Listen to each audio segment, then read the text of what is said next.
25 says, Jesus said to her, I am the resurrection and the life. Whoever believes in him, though he die, yet shall he live. Yeah. Though he die, yet shall he live. Yes. That the body will die here, Yes. but he will still live, like the soul will live. But he did say all those things. He just said he will live. But anyway, He will live. he How will live in will paradise. he That's live? true. But also, I think one of the other things that we need to really actually have a discussion on is the way we need to start looking at death. That instead of us fearing it, shouldn't we embrace it then, if we are going to live in paradise with God? That is if we know we are going to go. Which is not easy. It's not easy, Byron. What is not easy? To think that tomorrow you're going to die and you're really happy about it. I don't know why. No, what do you mean? It's supposed to be easy because what does it take to live in paradise with God? To die. What does it take for you? You die, but what did you do before? Because there's something you need to do before to live in paradise with Him. Do you know that? Yeah, accepting Jesus to be a personal Lord. So if you're born again, why aren't you then happy to die? Me, I wouldn't mind. It's very easy to say. No, I wouldn't mind. I'm saying it now. Because really, in this life, what are we doing? We are suffering. We're looking for money. People are beating us. Tear gas, over torture. Prices are high. We are stressed. Ish. I wouldn't mind living in paradise. Or you would mind? You prefer staying here?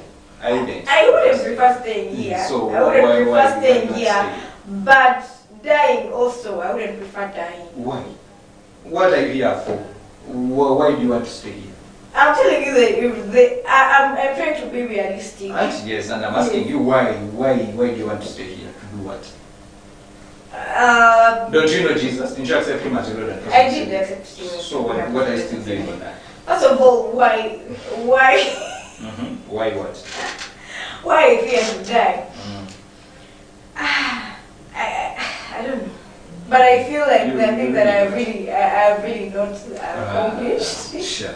What about people who die at 5 years? Please, you've accomplished enough. But also, I think that yes, we need to really refocus our view on death. And I think that as Christians, we need to start embracing it.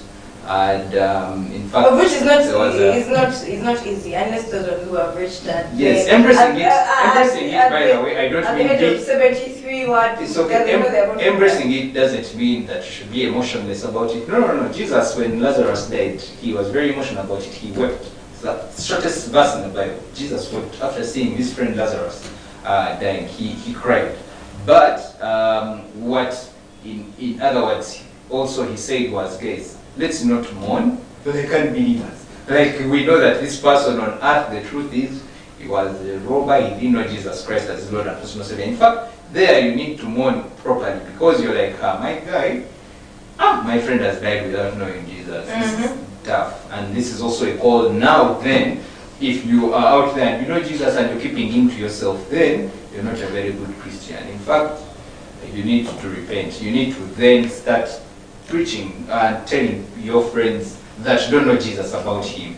For me, that's it would be my encouragement to the people who are watching, that if you have a friend like Brenda Mahooro here who hasn't gone to church ever since. Where else did you go that? Because you went to physical church this Sunday, right? Physical, but I've been praying. That's what I'm saying, that you have not stepped into a church building since they have begun. Actually, since COVID. Such people, you need to encourage them to come, right? Right, Brenda? Let's say amen. Like me, I encouraged her to go to church on Sunday. She went to church, she was blessed. She's happy. I'm sure now you won't do online church again. You have to go there physically. Because how will you get Holy Communion if you're not there physically? But anyway, point is, tell the people. We've been praying even up to now. Tell the people who don't know about Jesus before they die. But also death is good. What does also the Bible says that you need to particularly in Ecclesiastes, which is one of my favorite books. And the dust returns to earth as it was, and the spirit returns to God who gave it. Like there is that, but also Ecclesiastes, the point where it talks about how you should need to embrace death. Death is good, even in some. That's why I'm saying that it's not easy. It's not easy for all of us. We tend to live as if we are immortal, and then, now that's where we leave other things undone, unsaid. Thank you. Now that's where the the conversation should be, and that's what we are talking about. That you're living here, this life as a big boy, as immortal, but the truth is you're going to die. So the sooner you embrace it, the sooner you will start living your life in a better way, in a way that glorifies God. Yes, it's not because the more you think that you're immortal, that you will never die, you give out money how you want. One day. Giving, it's giving. Please. I know who I'm talking about. He knows himself. He knocked someone the other day. Hey, okay. He knows himself. Okay. But yes, one day you will surely die. Yeah. And then another thing, Byron, legacy. People are. What about it? Why I brought legacy is something that really sometimes we do not focus on. That when you die, what are the things that that are going to talk about you? Sometimes when we die, people talk about only nice things, good things, what. But there are others who die and the people think that even though they're talking about this thing, Byron has not been good at all. Byron has not been going to church, has not been giving. But Brenda, may I have a question? Good in the community. Yes. I have attended very many funeral services and vigils and whatnot. Even though the guy was terrible as how, someone would go up there and say, Wanange, Byron was the most humble man. He gave us a lot of money. I remember who He was very, very kind. He was gracious. Yet we all know there is a thing. Why do people do that though? Why do you have to wait for me to die to tell me that I'm the, I mean, what were they saying about Ola the other time? Mixed bag of talents. Mixed bag of talents. All these nice things that Wanange, you're like the most glorious man ever. Why are you waiting for me to die to say that? Why don't you say it now? The people who are true, and who have manifested. Hello, caller. Hello. Okay. What I'm saying is that why do you have to wait for me to die for you to say those things? Why don't you say them to me now? Why are you bringing your random nice flowers for me when I'm dead? Give them to me now. Send them to me on Family TV. Let me tell you, Byron, why it happens like that. First of all, there are people who are true, who talk about real stuff. Yeah, that Byron has not been good at all. Byron has not been nice at all. Those people are very rare because of our culture, Brenda. It's very rare, and they don't say it on the mic. They say it as gossip when people are in cocoons during Byron. Should I give you an example? You know it during cocoons and Byron. That's when they talk about like Konka Byron and Mubanja said, "Kajani wengi lokubana." Byron like Musajamu. But on the microphone, I'm saying if you get the mic in church and they're talking about Byron and his legacy and his life, I have never heard it before. Me a paper. And I'm going to give you an example. A very clear example. You give it to me. You see, like you gave an example of the late speaker Tako Bolanya. Everyone was talking about how he was good, how he was a mixed bag of talents. So everyone was really talking about him, how he was good, how he was multi-talented, a good speaker, smart, what. The mother-in-law came the other time and said, me, I'm not going to talk about good things about the speaker. However much everyone is talking about him, he was a mixed bag of talents, he was good, he was amazing, he was awesome. So she acknowledged that those things are right. Yes. That those things are right. Yes. But, so he said he's not going to talk about good things alone, but he's going to say about the bad things, that he wasn't taking care of his daughter. Though they divorced, but he wasn't taking care of his daughters, the two daughters. But now those things, they talk about. Yeah, but those things are it's life. We don't. I think my point here, Brenda, is no one is perfect. I think that's what I'm trying to say. No one is perfect. Even the people who are glorified thieves and what if they lynched the guy, if the guy died stealing a chicken on his burial, you're going to hear the speech. Either way they have to bury. All those things. For me, my point here is actually not on the things you say on the burial, because me, I'm not alive either way. So I honestly don't care what you say, because I'm not there. So what is your point? That my point is say it now. Even the bad things, say them now. When you have to say that Byron Badangi was a good friend, a good father, what? tell me now, tell me, Byron, you're a good friend or you're a good father? Or if I don't take care of my children, what I'm now say, I'm a thief, what? Also, you tell me now, so that I know, I'm like, okay, Brenda has said, so that Manyeti, you're not going to be one of those people in Kapoon's good thing. Backbiting me and saying, Byron, I didn't want a million.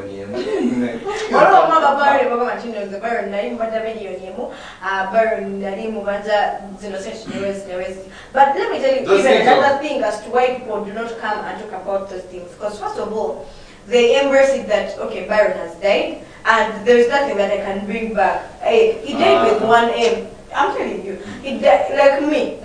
If you die, Byron, I'm demanding you like one aim. I'm not going to come and tell you, Byron. I'm dead. Obviously, you're not going to tell me. So that's why I'm not going to come. That's why I'm not going to come all the time. I think, Brenda, my point is that let's learn how to tell people how we feel about them when they're still alive, and not start embarrassing people when they have died. If particularly for men, I have a problem with you. We have a problem. African men, we usually find out about their families after they have died. Like, a man has a wife and children out there chilling. When the day he dies, that's when they come and say, hey, by the way, I'm the wife here, his children. How? We don't know you.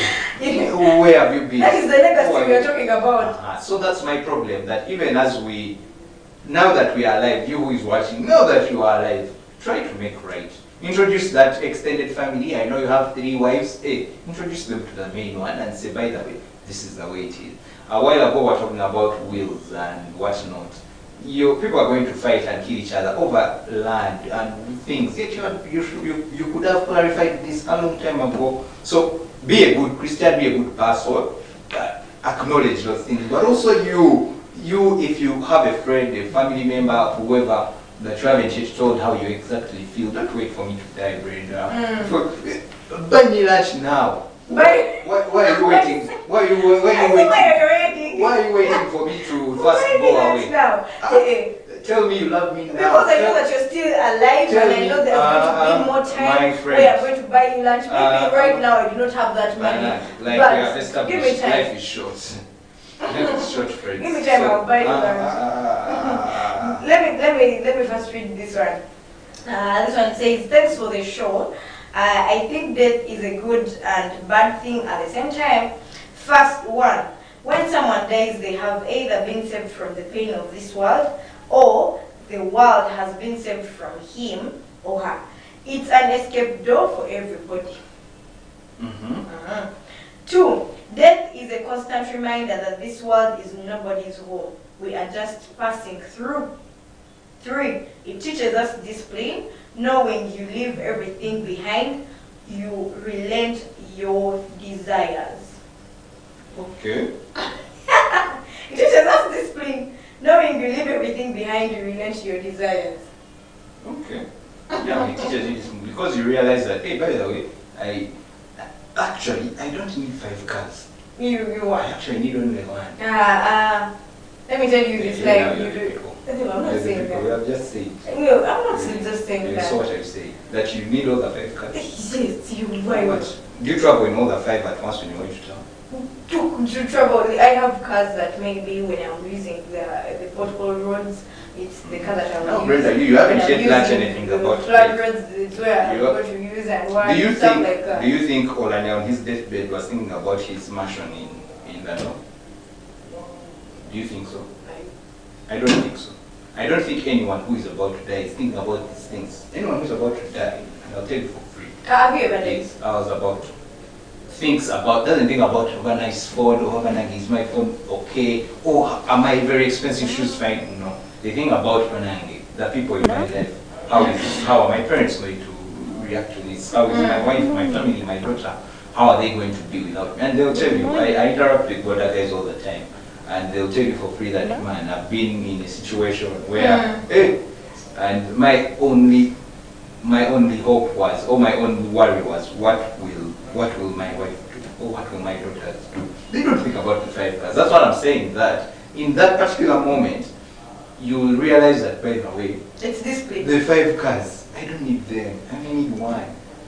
I don't need the anyway. It's all vanity, like I said. And you're out of words. You can't read the message. I see like as if you're open. No, this one says that it's like just like we do not have to think like immortals, and he says that some men do not want to write wills, and he says that in case any man gets a child, it's very vital for him or her to introduce him to the wife. To introduce. They're talking about my thing. No. You need to introduce people now. We don't want men to make embarrassment. They cannot introduce them because first of all they fear what is the outcomes. Maybe the marriage is going to break up. Either way, you embarrass yourself when you've died. It's more embarrassment. You'd rather embarrass yourself when you're alive than embarrass yourself when you're dead. Some people rather embarrass themselves when they're not alive. Yes, they are bringing them at the last moment. Byron has died. These are the children. These are the children. What? So Byron thinks that okay, I'm not alive, so everything is going to happen when I'm not alive. So he does everything literally, and he does not even introduce them to his wife because he knows that it's going to be not going to be around at some point. For me, as I end, for me, like I said before, and I'll say it again, embrace death. It's coming for you, whether you want it or not. It might not be today or tomorrow, but one day it will come. Are you ready for it? Me, my challenge to you is, are you ready for it? Are you actually ready to, go to the Father? Have you been living a righteous life? Have you tried to love your neighbor as you love yourself? Have you loved God with all your might, soul, and all these things? All the things of this world have choked you away. Who are you? Jesus mentioned a parable of the different seeds, the seeds that fell in the thorns, the seeds that fell on the pathway, and there's seeds that fell on fertile ground. Go and read it, blast away. But what kind of seed were you? Because when you grow up, many things happen. Like the ones of the thorns, the things of this world choke you, then you never bear fruit. Do you have fruit that we can actually see and say, by the way, Byron, he was actually a Christian, and this is why he was. So for me, those are my 2 cents about death. Embrace it, it's coming, but be prepared for it. Be ready for it. Don't live like there is no tomorrow. You know that thing called YOLO? You only live once. It's a lie. You live twice. When you live this one and then the next life, which is eternal. That one never ends. It doesn't have it's not bound by space or time. It's constant. Byron, some people say that they're not sure. They're not sure. It's okay, that's the problem. We shall find out on that day. Would you rather do the things and later find out that, hey, by the way, it doesn't exist? Or you would rather do now than be rich and be like, oh, no, it actually exists. It happens. Me, I'm done talking, Brenda.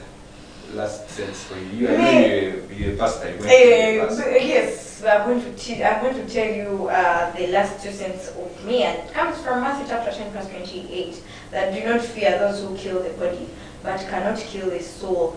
Rather fear him who can destroy both soul and body in hell. So it's all up to you. That you can fear your boss and what everything, the soldiers that you're seeing around, but those ones can kill only the body. But it's only Jesus who can kill the body and the soul. So it's all up to you to understand that at the end of it all, I have a paradise that I'm going to. So if you want to enter that paradise, it's your choice to make. What are the things that you're doing? Are you teaching the word in everything? Have you been corrupt? It's you. Have you been corrupt? Have you been the culprit of torture? Have you been a culprit of tribalism? Have you been a culprit of maternal death that we are seeing around? Have you been a culprit of everything that is not right? Have you not been right uniformed? Yeah, you've not been uniformed in everything that you're doing.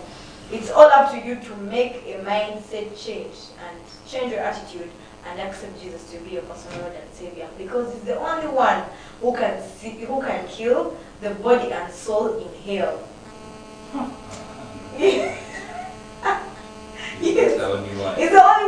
You're the one who takes yourself there. He He's the only one, so we do not have to. You're the one who takes yourself there. Byron, It's not him who takes you there. It's you who takes him there. You're the one who takes yourself. It's yourself who takes yourself. Yes. So that's why I'm saying that it's a mindset change now. You can do a mindset change just to correct what you say, it's not Jesus who takes you to hell. Jesus is actually saves you from hell. That's why he came. So it's not him who takes you there. You're the one who takes yourself there. Okay. Yeah. Uh-huh. Okay, so this one says, thanks for the show, guys. To some, death is an opportunity to earn. Sorry to say. True. Oh. It's a business. Nae Olanya's family and the new speaker are in things. Okay. Yeah, that's also true. He's just saying that the truth is, when you die, we'll take over your job. We'll take over your things. Yeah, but is he telling a lie? He's not. That's what I've been saying. That you realize that people will take your things and your job. So the moment you die like this, some of them, by the way, it's true. No, you go with them to the grave. No. This guy has really made a point. Some people are very excited when you die. Exactly. They're like, even the moment you die like this, they're like, who is taking over the dead? Who is taking over? Byron socks. Actually, me seeing a mansion, but yeah. Byron socks and very much. So may that be a lesson to you, Brenda. The numbers of the But we've really said it all. Thank you for everyone that has contributed, who has given us an SMS. We love you so much here at Church of Uganda Family TV, and every time that you engage with every conversation that we have, you're doing a beautiful thing and job. Thank you so much. I remain Brenda Mahooro here at Church of Uganda Family TV with Byron Biryaho. Let's meet again tomorrow, same time, same day, same station. Morning glory.